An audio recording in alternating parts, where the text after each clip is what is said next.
वो लोग सोच रहे हैं कि इनके अंदर कोई कष्ट ही नहीं है, कोई दुख ही नहीं है। मैं नहीं रो रही हूँ तो क्या मेरे अंदर दुख नहीं है? मेरा परिवार खत्म हो गया, मेरे पिताजी खत्म हो गए, क्या मेरे अंदर कोई दुख नहीं है? मैं नहीं रो रही हूँ तो मेरी आगे की लाइफ कैसे चलेगी, कैसे क्या होगा मैम? कुछ नहीं पता कब क्या क्या कर दिया जा सकता है, क्योंकि मैंने लड़ाई बहुत लंबी लड़ी है और अभी भी लड़ रही हूँ उस लड़ाई। आज हम 2017 में जो उन्नाव और रेप और मर्डर केस हुआ था उसकी सर्वाइवर के साथ बातचीत करेंगे। इस केस के जो मेन अक्यूज्ड है farmer BJP MLA Kuldeep Singh Sengar, जिनको कन्विक्शन हुआ, जिनका सेंटेंसिंग हुआ, जिनको फिर बेल मिली और वो अब बेल पे स्टे भी हुआ है।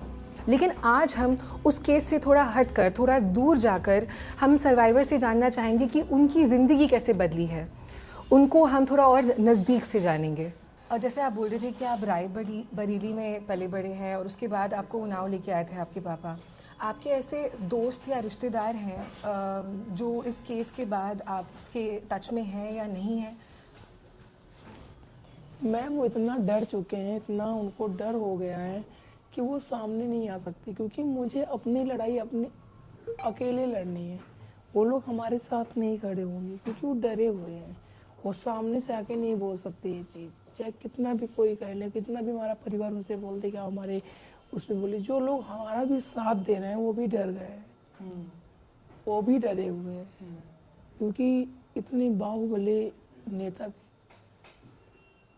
के खिलाफ कैसे वो लोग आ जाएंगे। उस एक्सीडेंट में जिसकी आप अभी बात कर रहे थे उसमें दोनों आंटियों की आपकी मौत हुई थी। उनमें से एक विटनेस भी थी केस में। जो लॉयर थे वो कोमा में चले गए थे, वो भी एम्स में थे। कुछ टाइम बाद उनकी भी मौत हो गई। आपके पापा की मौत हुई। आपकी दादी जिनको बहुत सदमा लग रहा था इस सबका, जिनकी तबीयत ख़राब थी, उनकी भी मौत हुई है। तो जब से ये केस शुरू हुआ है 5 लोगों की मौत हुई है आपकी ज़िंदगी में।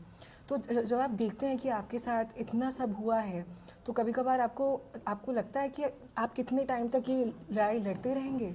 मैम अभी जो आपने कहा है ये पूछना आपका बहुत उचित था, क्योंकि मुझे बात करने का टाइम मिला। और 18 में मेरे पिता की मौत मारते हैं वो लोग, उसके बाद मौत होती मेरे पिता की जेल में ही।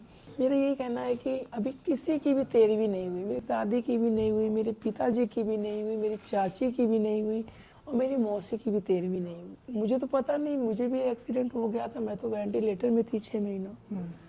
मेरे जब होश आया तो मैंने पूछा चाची मौसी, तो कुछ लोग बहुत मेरे परिवार वालों ने बहुत देर हमें नहीं बताया। मुझे किसी ने गांव से बताया, जब मेरे पास फ़ोन वगैरह आया मुझे किसी बोला। मैं जब गांव गई तो मैंने पूछा चाची मौसी कहाँ पे है, तो सब लोग बोले आपको नहीं पता कि आपकी चाची मौसी उसी एक्सीडेंट में एक्सपायर हो गई है, नहीं बची हो। वो लोग सोच रहे हैं कि इनके अंदर कोई कष्ट ही नहीं है, कोई दुख ही नहीं है। मैं नहीं रो रही हूँ तो क्या मेरे अंदर दुख नहीं है? मेरा परिवार खत्म हो गया, मेरे पिताजी खत्म हो गए, क्या मेरे अंदर कोई दुख नहीं है? मैं नहीं रो रही हूँ तो हमसे पूछिए ना मैम कितना मेरे अंदर दुख है। मैं क्या सोच रही हूँ कि मेरी आगे की लाइफ कैसे चलेगी, कैसे क्या होगा मैम? कुछ नहीं पता कब क्या क्या कर दिया जा सकता है, क्योंकि मैंने ये लड़ाई बहुत लंबी लड़ी है और अभी भी लड़ रही हूँ इस लड़ाई। आपने बच्चों की बात करी। आपके 2 बच्चे हैं, 1 और 2 साल के।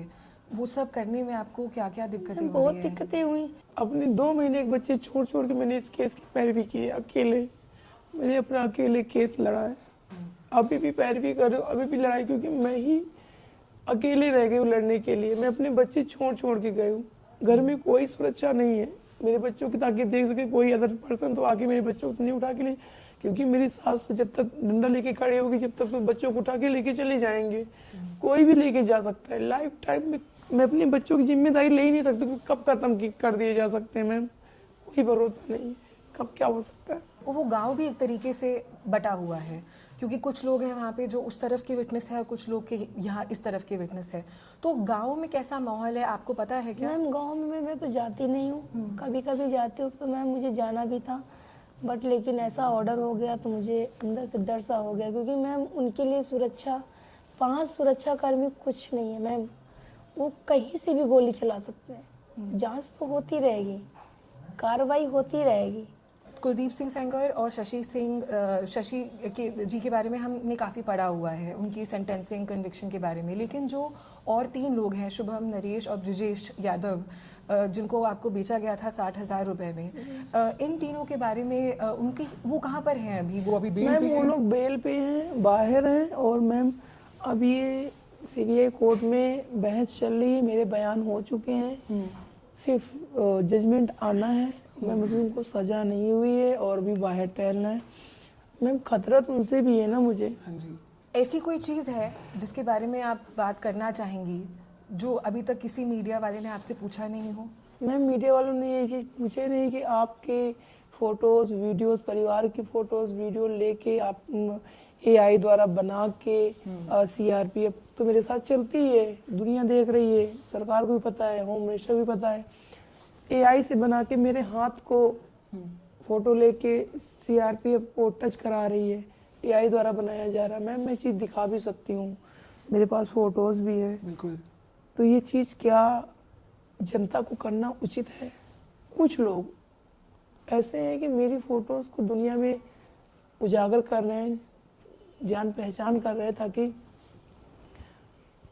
हम उनके निशाने पे रहें, कभी भी मुझे मार सके। फोटो डीपी पे लगा के दुनिया को दिखा रहे हैं। मेरे फोटो में पता नहीं क्या लगा देते हैं, स्टिक वगैरह लगा देते हैं, जो हंसने का होता है, जो गंदा स्टिक होता है, उस चीज को लगा के, क्या मुझे पता नहीं अब मेरी फोटो है? जब मेरे होम मिनिस्टर, मेरे प्राइम मिनिस्टर जी को, मेरे मुख्यमंत्री जी को जब साड़ी पहना दिया जाता है एआई द्वारा, दुनिया में दिखाया जाता है, दुनिया देखते हैं, जब इलेक्शन होता है, जब आता है इलेक्शन आने का टाइम होता है, अखिलेश भैया को, मायावती को, प्रियंका गांधी को, राहुल गांधी को साड़ी पहना के जब ऐसा कर दिया जाता है, तो हम तो कुछ नहीं, मैं तो आम इंसान हूँ। राइट। आप बीच में कुछ काम वाम भी सीख रही थी ना, कि कुछ आप साइड पे कुछ आप काम भी कर सके, कुछ पैसे भी कमा सके, उसका क्या हुआ? सीख रही थी। जब मैम ये सब हो गया तो मैं सीख भी नहीं पा रही, क्योंकि हर इंसान को डर है।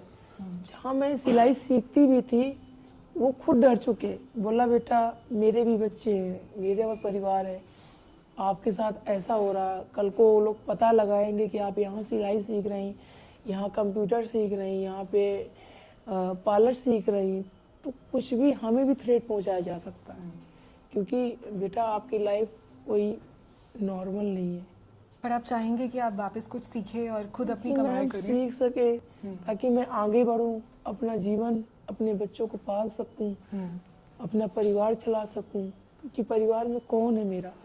जब आप रात को सोने जाती हैं तो आपके दिमाग में क्या चलता है? मैम वही दिमाग में चलता है कि मेरे साथ ऐसा ऐसा हुआ। मेरे शरीर में 250 टाँके लगे हुए हैं, सर पे लगे हुए हैं 60 टाँके, और माथे में लगे मैम 20 टाँके। मैम बहुत सारे टाँके शरीर पे, सारी शरीर टूटी हुई मेरी, हर एक जगह जगह पे रोड, मेरे हाथ में रोड पड़ी, पैर में रोड पड़ी। मैम हमसे पूछे ना कि मेरी कितनी तकलीफ, मुझे वही सोच सोच के आता है कि मैं भी एक नॉर्मल लड़की होती तो मैं भी पढ़ लिख के आज अपने हौसले पे मैं भी कोई किसी कोर्ट पे खड़ी होती, कोट पहन के अपनी लड़ाई लड़ती, लोगों की लड़ाई लड़ती, देश में जो बच्चियों के साथ में रेप गलत हो रहा, मारा जा रहा है, उनकी लड़ाई लड़ती। आप क्या बनना चाहती थी बड़े होके?